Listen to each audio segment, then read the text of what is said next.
सुमन दिल्ली में रहती थी। उसके पापा चाट का ठेला लगाते थे। सुमन भी इस काम में अपने पापा का साथ देती थी। पापा, ये लो, सारे गोलगप्पे भी तैयार हो गए और पानी भी बना दिया। बस मीठी चटनी आप बना लो, मैंने हरी चटनी बना दी है। सुमन बिटिया, सारा काम तो तूने ही कर दिया। तू तो मेरी आदत खराब कर रही है बेटी। कुछ दिनों में तू ससुराल चली जाएगी तो तेरे बिना काम में बिल्कुल मन नहीं लगेगा। तेरी बहुत कमी खलेगी बिटिया। बस रो दिए। सुमन, अब तू ही अपने पापा को संभाल। थोड़ी थोड़ी देर में मन भारी कर लेते हैं।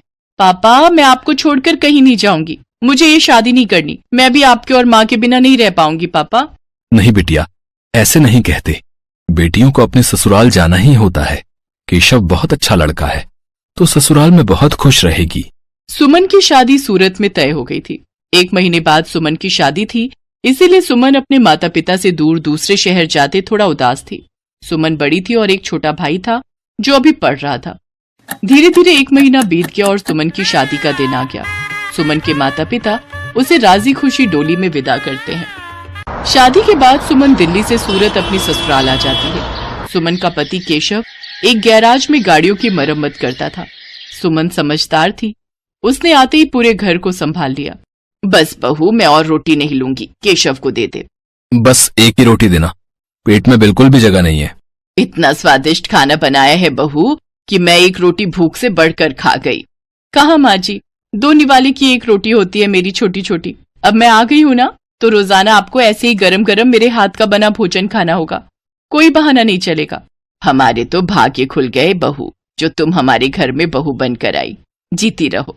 सुनिए, मैंने आपका टिफिन पैक कर दिया है, ये लीजिए। बस मैं 2 मिनट में आई। अब ठीक है, मैं बाहर तब तक मोटरसाइकिल निकालता हूँ। माँ जी, और क्या क्या राशन लाना है? बस यही बहू जो लिखवाया है, बाकी तुम अपने लिए जो चाहो खरीद लेना। ठीक है, मैं थोड़ी देर में लौटती हूँ। सुमन केशव के साथ मोटरसाइकिल पर बाजार चली जाती है। सुमन, कहो तो गैराज बाद में चला जाऊंगा। तुम अकेले घर सामान लेकर कैसे जाओगी? अरे आप चिंता मत करो, मैं ऑटो ले लूंगी। केशव सुमन को बाजार में छोड़कर गैराज जाने लगता है। तभी उसकी मोटरसाइकिल के आगे कहीं से एक पत्थर आ जाता है। केशव की मोटरसाइकिल लड़खड़ा जाती है और वो बहुत तेज गिरता है।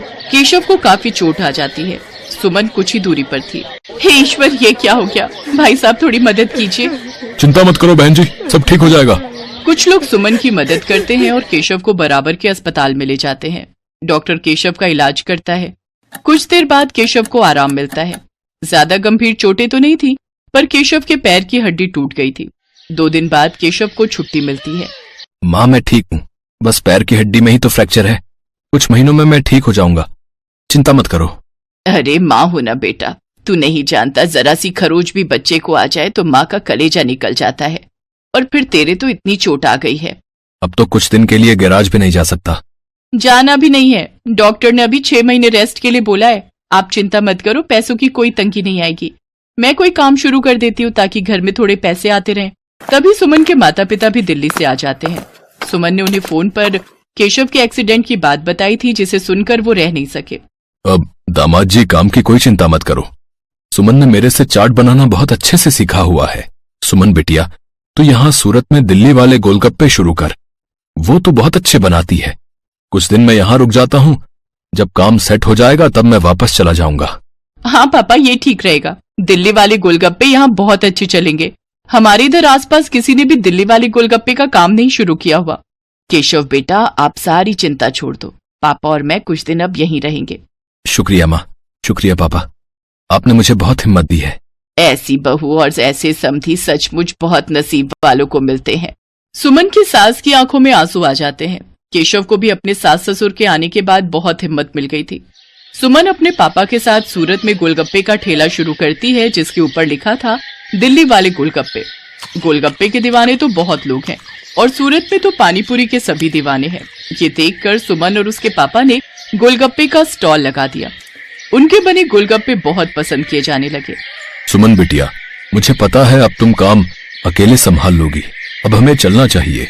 सूरज भी अपनी बुआ के घर बहुत दिन से रुका हुआ है। वो उन पर बोल रहा था कि हमारे बिना उदास हो रहा है। हाँ पापा, सूरज बहुत दिन अकेला रुक गया और आपको दिल्ली का भी तो काम संभालना है। वो भी बहुत दिनों से बंद पड़ा है। अब तो मैं सब कुछ संभाल लूंगी, आप मेरी चिंता मत करो। सुमन के माता पिता वापस दिल्ली लौट जाते हैं। उन्हें आए हुए भी बहुत समय हो गया था। अब सुमन अकेली रोजाना गोलगप्पे का ठेला लगाने लगी। वो रोजाना सुबह उठकर गोलगप्पे और बाकी का सामान तैयार करती और बाजार निकलती। कुछ भी कहो सुमन दीदी, आपके गोलगप्पे का जवाब नहीं है। हम सारी सहेलियां रोजाना शाम को स्पेशली मार्केट आपके गोलगप्पे खाने के लिए आती हैं। हाँ सुमन दीदी, ये तो सच है, बहुत टेस्टी गोलगप्पे होते हैं आपके, साथ में खट्टा मीठा पानी, बहुत बढ़िया बनाती हो आप। बस आप सब ग्राहक तारीफ कर देते हो, मुझे काम करने में और प्रेरणा मिलती है। ये लो, इसी बात पर 2 गोलगप्पे फालतू खाओ। सुमन रोजाना ऐसे ही शाम के समय बाजार में ठेला लगाती थी। धीरे धीरे सुमन के गोलगप्पे पूरी सूरत में फेमस होने लगे। अब तो उसे शादियों और पार्टी के भी ऑर्डर मिलने लगे। इस काम में सुमन की सास भी उसकी मदद करती थी। कहीं भी शादियों और पार्टी के ऑर्डर मिलते तो सुमन अपनी सास के साथ जाती और वहां पर अपना स्टॉल लगाती। स्टॉल पर दिल्ली वाले गोलगप्पे लिखा देखकर लोगों की भीड़ सबसे पहले वहीं पर टूटती थी। बहुत अच्छे पैसे कमा लिए सुमन ने। फिर एक दिन सुमन केशव और अपनी सास से बोली, सुनो, अब तो तुम्हारी तबीयत में थोड़ा सुधार हो गया है। मैं सोच रही हूँ तुम गैरेज का काम छोड़ दो, हम गोलगप्पे की एक दुकान खोल लेते हैं। अब तो हमारे पास अच्छे पैसे इकट्ठे हो गए हैं, हम कुछ कारीगर भी रख लेंगे। सुमन, तुमने तो मेरी पूरी जिंदगी बदल दी। कहते हैं एक आदमी की सफलता में एक औरत का हाथ होता है, और तुमने तो मेरा बहुत साथ दिया है। तुम जैसा चाहती हो हम वैसा ही करेंगे। जीते रहो मेरे बच्चों। सुमन की मेहनत से सब कुछ अच्छा होने लगा। केशव और सुमन बाजार में किराए पर एक दुकान ले लेते हैं, जहां पर वो अपने साथ साथ कुछ कारीगर भी रखते हैं जो इस काम में उनकी मदद करते थे। कहते हैं परिस्थितियां तो जीवन में आती जाती रहती हैं। परिस्थितियों से डरकर नहीं, बल्कि परिस्थितियों का मुकाबला करके ही जीवन को सरल बनाया जा सकता है। जो व्यक्ति संघर्षों से लड़ता है वही ऊंचे मुकाम प्राप्त करता है। जैसा सुमन ने किया, वो परेशानियों से डरी नहीं बल्कि उनसे बचने का रास्ता ढूंढा।